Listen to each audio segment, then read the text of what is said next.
Okay,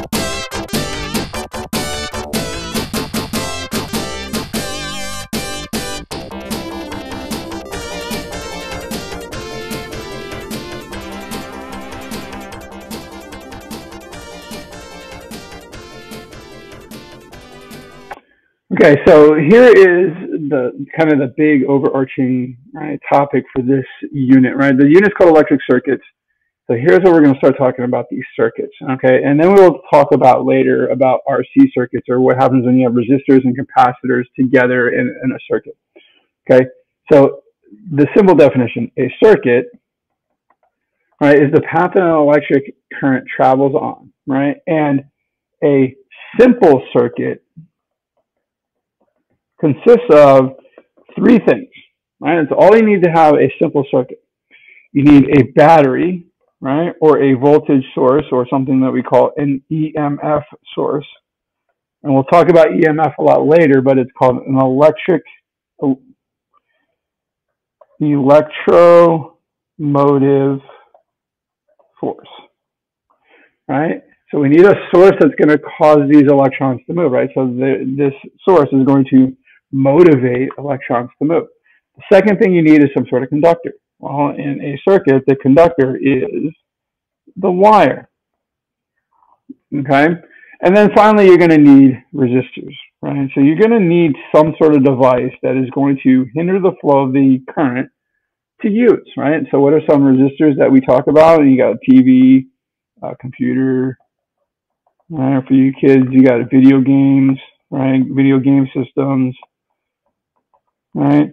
These are all your phone charger, right? Which then once you plug it in, your phone becomes a resistor, okay? So all these things are the resistors. So they're going to stop the flow of electrons to use, right? Turn the TV on, turn the computer on, charge the computer, video game systems, right? Now, these are kind of more like complex, right? And the most simple resistor that we can really use is a light bulb. Or what if you look at on motherboards and stuff, you'll see these kind of like bone-looking things with lines on them. These are resistors. And if you're into any kind of thing with electrics or electronics or computers, a lot of people know exactly what these are, what they do. Okay, they know how to determine the resistance in them because there's a set path on them. But now, what happens is there's two types of circuits, right? So the first circuit is what we call a series circuit. Okay. Now, a series circuit is very simple. It's one in which there's only one path for the current to flow, right? So if you think about it, if you want a real life example of what a series circuit is, think about a track with hurdles on it. Right? So if I start a 400-meter race, right, I've got, say, 8 runners starting the race, right? And every hurdle they have to jump over. So those hurdles are hindering their progress, right, to use their energy, right? And so I jump over it. And so, as long as everything works out, I'll have 8 runners that end the race, okay? Now, the next one is called a parallel circuit. And we're going to break them down. You can see kind of poking out here at the bottom, we've got a nice little table about how it looks and then some basic other information. So a parallel circuit is one in which the paths, they can choose paths to flow, right? And so the way I like to talk about it, if you think about a residential neighborhood, so if I'm going from like the school to my house, I've got multiple paths to go. So if 3 of us leave the school and say, let's all meet at my house, okay? We can all take different paths, but ultimately, once we break apart into our paths, we still have a total of 3 cars. It's our current, right? But they're all traveling down a different path. But we all meet up back at my house, okay? The way parallel circuits are actually constructed, right, is that it's like you're taking multiple simple circuits. Oh, I already had the word circuits there. So you're taking a bunch of multiple circuits and attaching them to a single battery. Okay, and also right here you've got the symbols, basic circuit symbols. You have the cell. A cell is like just a basic battery. The long end is the positive side, the short end is the negative side. Most batteries have multiple cells. That's why you see a battery. It looks a little bit different, but most of the time, we'll actually just use the cell picture. You have a switch, right? It's on-off switch. A voltmeter measures the potential difference across. Now, the thing about these do need to be connected in parallel. Okay, an ammeter measures the current. It needs to be connected in series. Okay, then you have resistor. You do have a variable resistor as well, and then finally a capacitor. Okay. Now, what happens is both types of circuits, they do involve two or more resistors, because if they only have one resistor, it's a simple circuit. Okay, so series circuits, parallel circuits have multiple resistors, and you may be asked at times to define the equivalent resistance of the circuit. And what happens is, again, so then the equivalent resistance would be like if I said I want to replace every resistor in the circuit with a single resistor and get the same effect.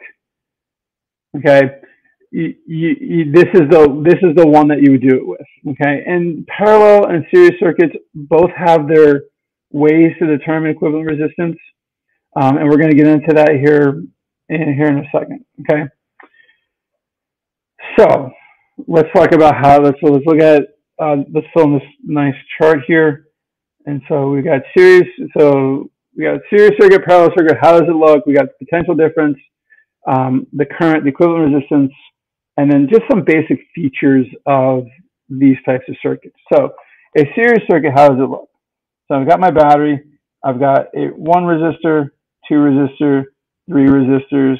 Right. So I got R1, R2, R3. Okay. So that is what it looks. But what you see is that the current only has one path to flow. Okay, so it's gonna, and so with that being only one path, it tells me that the current that passes through each resistor is equal. Okay, so whatever the total current is that is coming out of that battery provided by this configuration, that is what my current is going to be through each resistor. That's pretty simple, right? Now, how do we determine the potential difference? Well, we would use V equals IR, okay?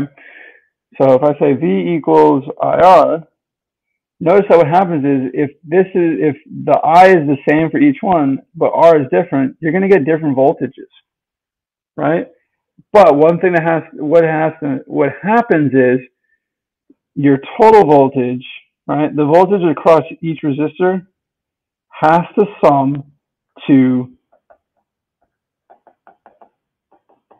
right, the total voltage. So R1 is going to chew up some of that voltage, right? And then as it goes through, R2 is going to chew up what it wants, and R3 will chew up what it wants, okay?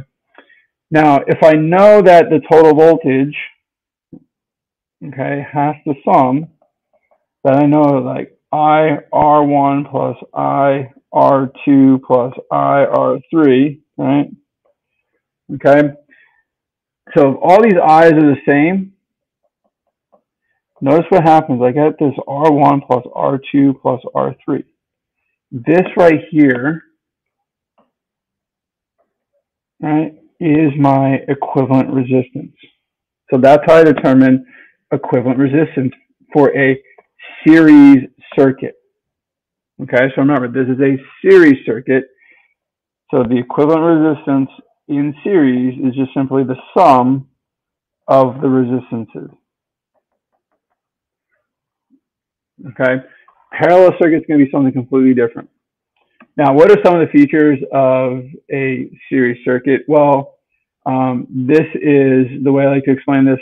This is the Christmas tree. This is the Christmas lights. You have a bundle of lights, and one light bulb goes out, they all go out.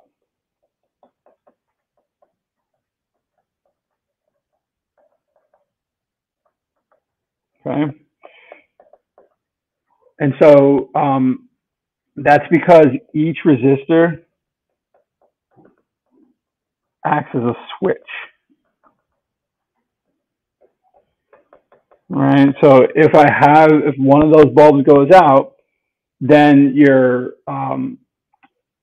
then it's like I've thrown the switch off. Okay. Some of the other features is that if the R's don't equal each other, right? Well, the voltage is going to be different, right? So the voltage will not equal each other, right? So if I have if R1 does not equal R2, right? They're going to chew up their own voltage. So voltage 1 does not equal voltage 2, does not equal voltage 3. So what does that mean? If I have a series of lights and I have a different, let's say I have a different, resistance in each light bulb, well, what that means is that the lights will get dimmer, right? As it goes, right? So the one that's going to have the least amount of voltage will be the dimmest, right? So least voltage will be the dimmest. Okay, because it doesn't require as much, but so more voltage is going to go to the ones that require the most resistance, because V equals IR, right? V has a direct relationship with R, right? And so if V is big, R is big, right? So, or excuse me, the other way. If R is big, V is big. Okay. Now, what does it mean in terms of for the parallel circuit? So remember, we talked about how it is a bunch of simple circuits attached together. So R3, R2, R1. Here's my voltage. Okay. So as the current comes out, once it hits a junction, it chooses a path. It can go down this way, it can go down this way, or it can go down that way. But they meet up again, right? And so they meet up here to become my total current. So this will be like I1, I2, I3, right? So what does that mean? So if they're all connected to the same battery, their voltages are the same. So voltage total would be the voltage down path 1, which would be the voltage down path 2, which is the voltage down path 3. Now, the total current, as I mentioned, has to add up. I'm going to put the dots because you can have, an infinite amount of resistors. Okay. Now, the equivalent resistance is weird because the idea is, okay, let's use V equals IR. So if I solve this for, let's see, so if I solve, so V total, right, is V1, well, we know they're all equal to each other. So let's solve this for I. Okay, so I, because I know if they add up, is going to be V over R. Right, so V1 R, or V total, right? Then you got V total over R2 plus V total over, sorry, I changed pages.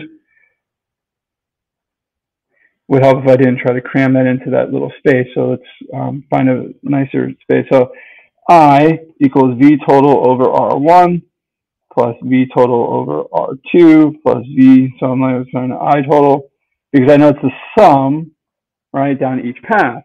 But like I did over here, if I factor out what's common, which is V total, notice I get this 1 over R1 plus 1 over R2 plus 1 over R3. Well, this is my equivalent resistance. So 1 over REQ, right, is 1 over R1 plus 1 over R2 plus 1 over R3 plus, dot. So the most common mistake here is that students you'll do this part great, but you'll forget to flip it, okay? Now, what are some of the characteristics of parallel circuits, right? If one goes out,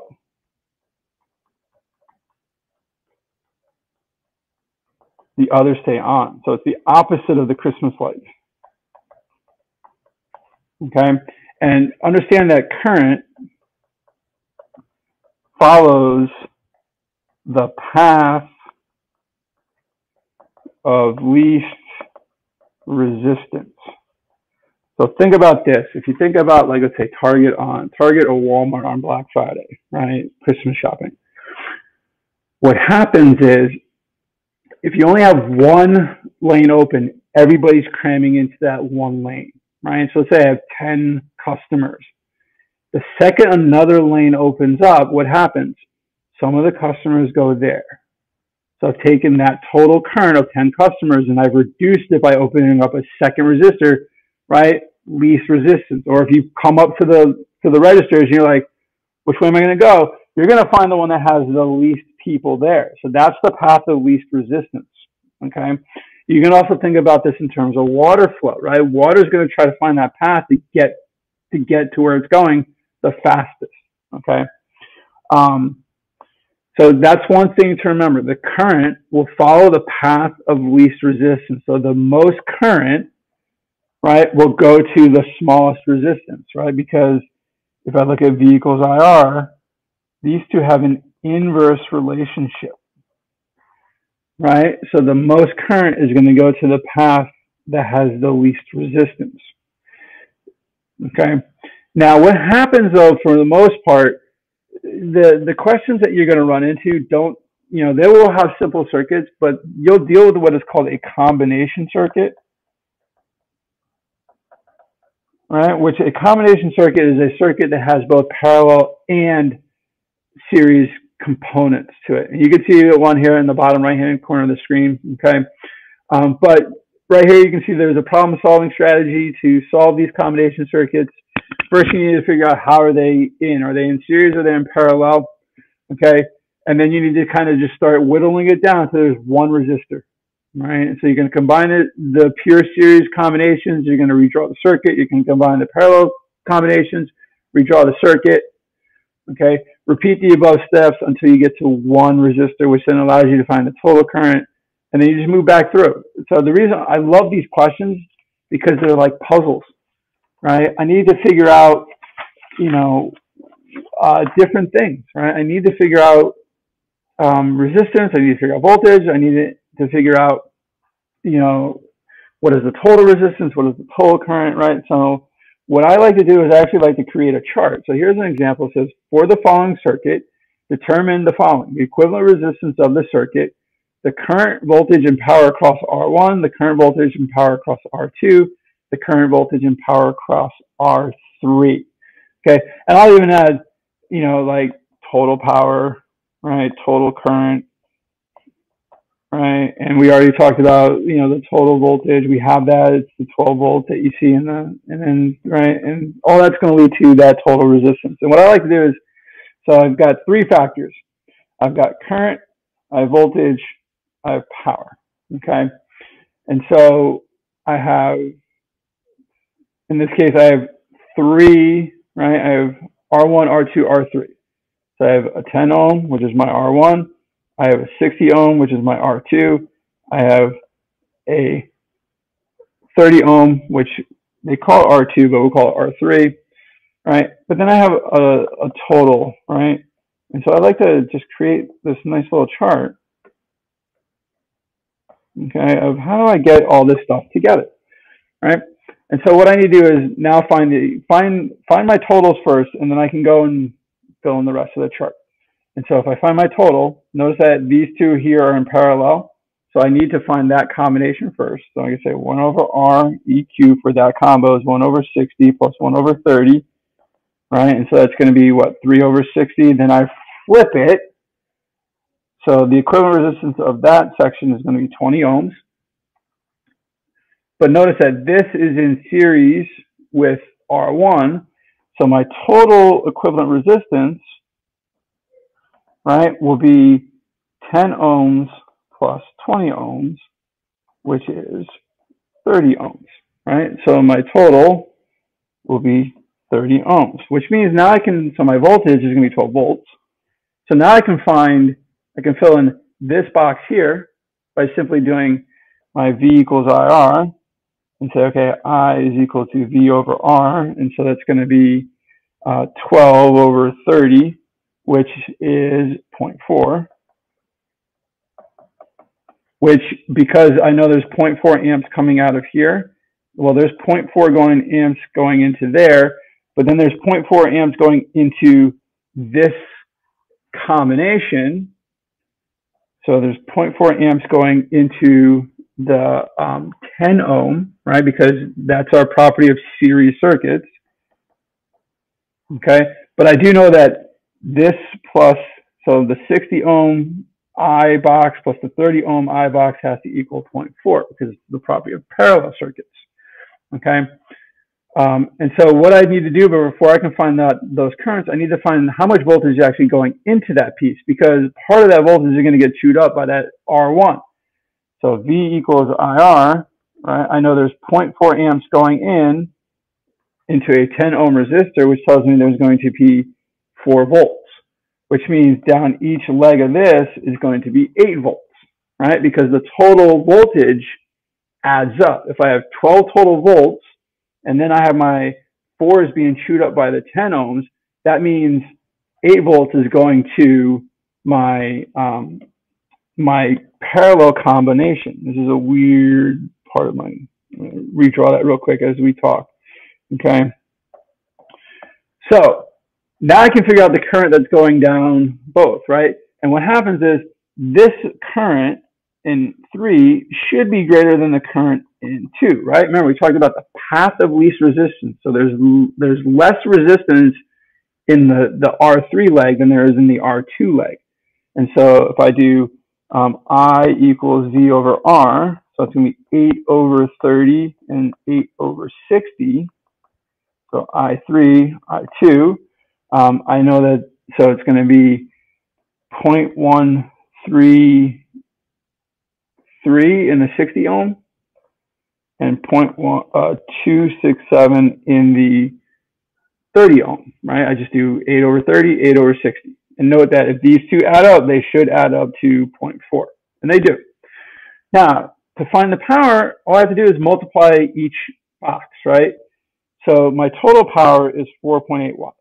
And one thing to note is that the power into each one, regardless of what how they're in the combination, it's going to be the sum of the power should add up to 4.8, right? And so if I multiply through, because I'm just using P equals IV, right? That's how I determine the 4.8 at 0.4 times 12.